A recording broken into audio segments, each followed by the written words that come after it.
O sétimo dom do Espírito Santo é o temor de Deus.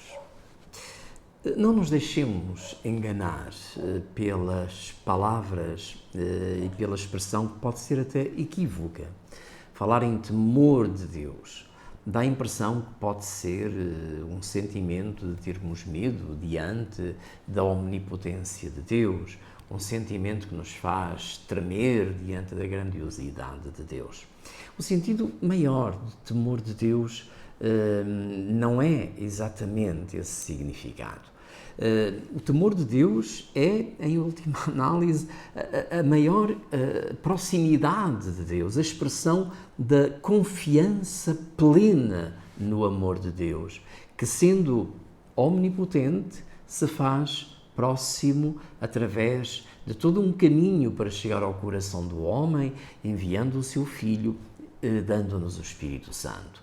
Portanto, quando falamos no temor de Deus, na grandiosidade de Deus, no fundo estamos a falar do mistério imenso da sua proximidade conosco e que gera a confiança desta proximidade e que nos leva a olhar a vida por este diálogo, por esta comunhão entre Deus e os homens.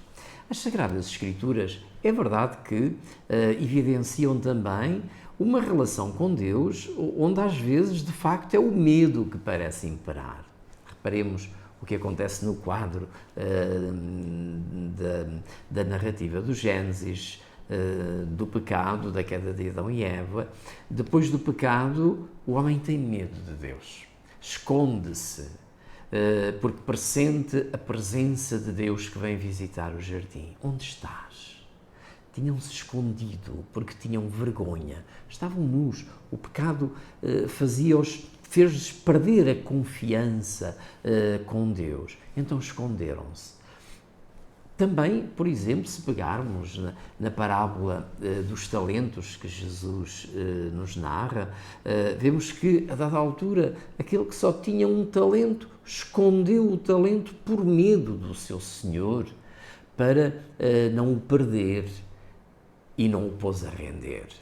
É verdade que esta ideia do medo, quer no Antigo, quer no Novo Testamento, pode aparecer, mas não é essa a expressão maior da relação de Deus com os homens e dos homens com Deus, que nos aparece plasmada no contexto de toda a história da salvação.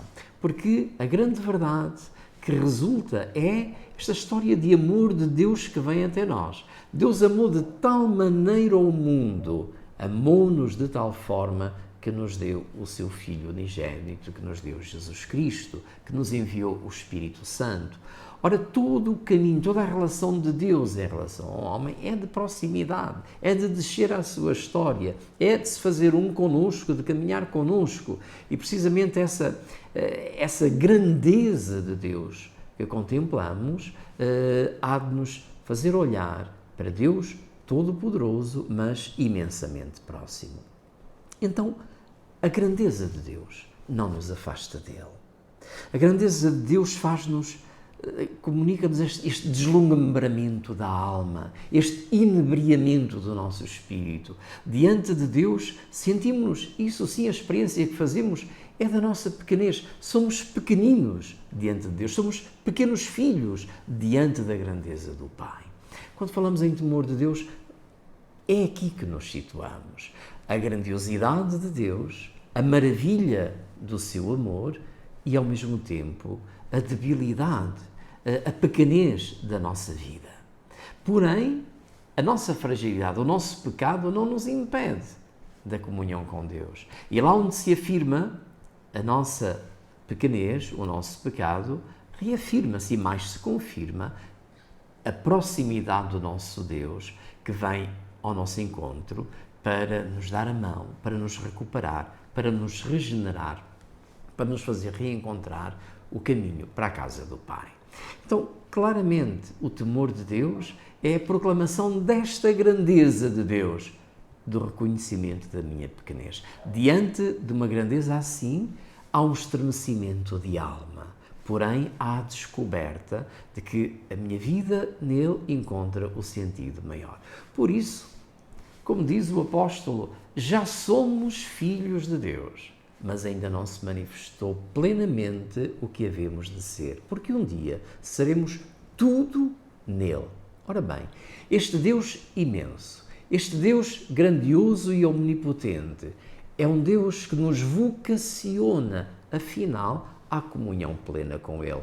Um dia seremos tudo nele. Pois bem, que este ideal de vida, que este caminho espiritual, que é um caminho que não nos oprime, a grandeza de Deus não me oprime, não me esmaga, não me, digamos assim, não me nivela por baixo. Pelo contrário, é uma grandeza que me eleva, é uma dimensão, digamos assim, na minha pequenez, eleva-se diante da grandeza de Deus, porque Ele é o Deus do amor, o Deus que nos dá o melhor que tem, o seu Filho, para, sendo filhos com Ele, podemos participar também no seu Espírito. Pois bem, que o Pentecostes para nós signifique esta descida do Espírito Santo na multiplicidade dos seus dons, na diversidade dos seus dons, e que segundo as nossas vivências, segundo cada uma das nossas circunstâncias, os nossos baixios, as nossas dificuldades, pela ação do Espírito Santo, pela grandeza dos seus dons, possamos sentir, viver que Deus não é o Deus que está longe, é o Deus que está próximo e que, como filhos, nos olha e, como filhos, nos ama para reencontrarmos o caminho para a casa do Pai.